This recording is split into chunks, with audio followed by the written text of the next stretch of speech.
Friends, मैं अभिषेक स्वागत करता हूं आपका इंजीनियर स्टडी के ऑनलाइन चैनल में। आज मैं आपके लिए इम्पोर्टेंट सेशन हिस्ट्री का लेकर आया हूं, जो कि काफ़ी बार और कई एग्जाम में मैक्सिमम ये पूछ लिया जाता है और सिंपल सा क्वेश्चन होता है, लोग गलत करके चले आते हैं। तो यहाँ पर आज मैं जो बाहर के जो लेखक थे, जो विदेशी लेखक थे जो आए थे, उनके बारे में मैं बताऊँगा। तो यहाँ पर ये जो चीनी लेखक थे बहुत ही इम्पोर्टेंट है, फाहियान, संयुगमन, हेनसांग और इत्सिंग। इन चार पहले तो यही क्वेश्चन पूछ लेता है कि 3 ऑप्शन इनमें से दिया रहेगा, इन तीनों का नाम, और एक दिया रहेगा इनमें से कौन सा चीनी लेखक नहीं है, तो वो आपको सही करना होता है। और हम सिंपल चीज़ें गलत कर देते हैं। ऐसे में छोटे छोटे सेशन हो सकता है, अगर आप लोग कमेंट अच्छे करेंगे और सेशन के लिए, तो ऐसे छोटे छोटे इंपॉर्टेंट जो एग्ज़ाम में आते हैं मोस्टली वही चीज़ मैं चुन कर आपके लिए लाता रहूँगा। तो ये हमारा पहला सेशन है जो हिस्ट्री का है। मैं ऐसे ही किसी सब्जेक्ट का उठा लूँगा, 4-5 मिनट का, 10 मिनट का जैसा वीडियो रहेगा बना दूंगा आपके लिए, बहुत ही इंपॉर्टेंट है। तो फाहियान जो आया था ये गुप्त नरेश चंद्रगुप्त मौर्य द्वितीय के दरबार में आया हुआ था, और संयुग्मन 1518 में भारत आई। ये केवल इंपॉर्टेंट चीज़ें बता रहा हूँ जो एग्जाम में पूछी गई है और जो पूछी जा सकती है। फाहियान के बारे में ये पूछता है कि किसके दरबार में आया था, इंपॉर्टेंट, वेरी इंपॉर्टेंट है, फाहियान आपको याद रखा है।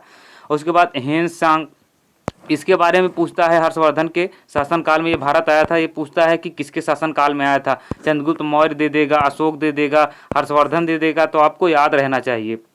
उसके बाद इत्सिंग जो आया था, इसके बारे में ज़्यादा कुछ नहीं है, नालंदा विश्वविद्यालय का इसने वर्णन किया हुआ है बस।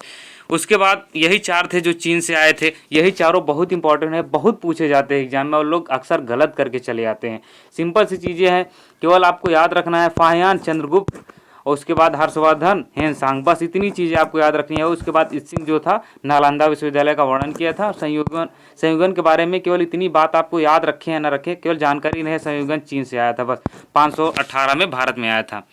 उसके बाद अरबी लेखक की बात मैं यहाँ पे करूँगा। कुछ अरबी लेखक थे जैसे कि अलबरूनी था, तो ये महमूद गजनवी के समय में भारत में आया। तो ये भी पूछ लेता है कि महमूद गजनवी के समकालीन कौन था या उसके समय में कौन आया था, तो याद रखना अलबरूनी आया था।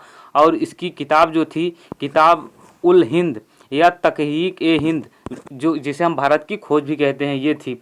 और अगर आपको पीडीएफ चाहिए तो आप टेलीग्राम पे जाइए, वहाँ से आपको एक पीडीएफ मिल जाएगी, मैसेज कर देंगे आपको तुरंत एक पीडीएफ मिल जाएगी। उसके बाद दूसरा जो था हमारा इब्न बतूता था। नाम सुना होगा, इब्न बतूता पहन के जूता, पहने तो करता है चुर्र। तो कहानी सुनी होगी आप लोगों ने काफ़ी। तो आज इसके बारे में, इसकी वृत्तांत अरबी भाषा में जिसे रिहला कहा जाता है, ये मोहम्मद, और इसे मोहम्मद बिन तुगलक ने इसे दिल्ली का न्यायाधीश यानी दिल्ली का काजी नियुक्त कर दिया। बहुत खुश था, ये बहुत ज्ञानी था। उसी को देखते हुए इब्न बतूता को मोहम्मद बिन तुगलक ने इसे दिल्ली का काजी नियुक्त कर दिया था।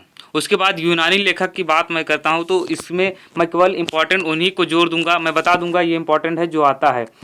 पहला तो टेलीसियस है, आप केवल ये सुन लीजिए, बस 2-3 बार वीडियो देखेंगे आपके दिमाग में याद हो जाएगा। और यहाँ से एक क्वेश्चन पक्का हर एग्जाम में आएगा, ये मेरी गारंटी है। पेपर उठा लीजिए, मैक्सिमम चांस रहता है यहाँ से क्वेश्चन आने की। यूनानी और रोमन लेखक टेसियस था, ईरान का ये राजवैद्य था, बस इसके बारे में इतना जानना है। उसके बाद हेरोडोटस, तो ये इतिहास का पिता, पुस्तक हिस्टोरिका, इसका विवरण भी अफवाहों पर आधारित था, इसके बारे में बहुत ज़्यादा वो नहीं है। लेकिन हमारा जो नेक्स्ट हमारा है बहुत इंपॉर्टेंट है, मेगस्थनीज, जिसके बारे में मेगस्थनीयस ये पूछा जाता है इसके बारे में, या सेलूकस निकेटर का राजदूत था। ये बहुत इंपॉर्टेंट है, जो चंद्रगुप्त मौर्य के दरबार में आया था।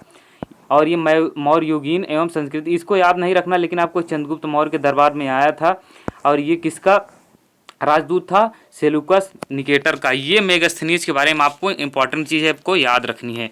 उसके बाद डाइमेक था, या सीरियन नरेश अंतियोकस का राजदूत था, जो बिंदुसार के दरबार में आया था। आपको ये याद रखना है, ये किसके समकालीन थे, जैसे बिंदुसार के समय में डाइमेक आया, तो ये आपको याद रखना है, इंपॉर्टेंट है। यही चीज़ जो एग्जाम में डायरेक्ट पूछ लेता है कि कौन किसके समकालीन, इसका मतलब ये इसके समकालीन था या उसके समय में आया था। यही क्वेश्चन ज़्यादातर पूछता है, कौन किसके समकालीन था, ये क्वेश्चन ज़्यादातर पूछा जाता है। उसके बाद था डायोनीसियस या मिस्र नरेश टालमी डेल्फस का राजदूत था, जो अशोक के दरबार में आया था। ये इंपॉर्टेंट है, अशोक के दरबार में कौन आया था, डायोनीसियस, और किसका राजदूत था, नरेश टालमी का। ये इंपॉर्टेंट है। उसके बाद टालमी है, दूसरे शताब्दी में भारत का भूगोल, इसने पुस्तक लिखी थी बस। फ्लिनी था, नेचुरल ऑफ हिस्ट्री नामक पुस्तक लिखी इसने। उसके बाद नेक्स्ट हमारा था पेरिलप्स ऑफ द इथेरियन। यह लेखक 80वीं ईस्वी में हिंद महासागर की यात्रा पाया था। बस ये इसके बारे में ज़्यादा कुछ वो है नहीं जानकारी इतिहासकारों के बारे में, तो केवल अंदाज़ा था कि 80 ईस्वी में यह भारत हिंद महासागर की यात्रा पाया था। बस इतने इंपॉर्टेंट है, केवल यहाँ से आपके एसएससी में आपके 1 नंबर के क्वेश्चन बनते हैं। केवल यही पूछता है लेखक कौन किसके समकालीन था। बस इतनी सी बात, 2-3 बार आप वीडियो देखेंगे, मेरी गारंटी है आपको ये चीज़ें याद हो जाएंगे। बहुत ही इंपॉर्टेंट है। और इस वीडियो को लाइक और शेयर ज़रूर करना। Okay, thank you.